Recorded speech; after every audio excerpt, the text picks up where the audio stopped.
ময়মনসিংহের পাগলায় এক কাতারে ইফতার করেছে স্থানীয় বিএনপি ও সহযোগী সংগঠনের নেতাকর্মীরা। শুক্রবার সন্ধ্যায় পাগলায় আসগর আলী উচ্চ বিদ্যালয়ের মাঠে ইফতার ও দোয়া মাহফিলের আয়োজন করে জেলা বিএনপি। এসবে কলিমউদ্দিন মাস্টারের সভাপতিত্বে প্রধান অতিথি উপস্থিত ছিলেন ময়মনসিংহ দক্ষিণ জেলা বিএনপির সাবেক যুগ্ম আহ্বায়ক আখতারুজ্জামান বাচ্চু।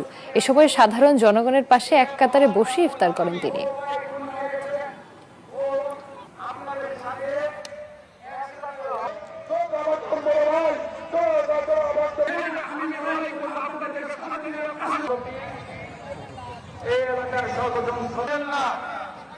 আলহামদুলিল্লাহ, আমি সর্বপ্রথমে মহান রাব্বুল আলামিনের দরবারে শুকরিয়া আদায় করছি। হে মহান রাব্বুল আলামিন, ও আপনাদের সাথে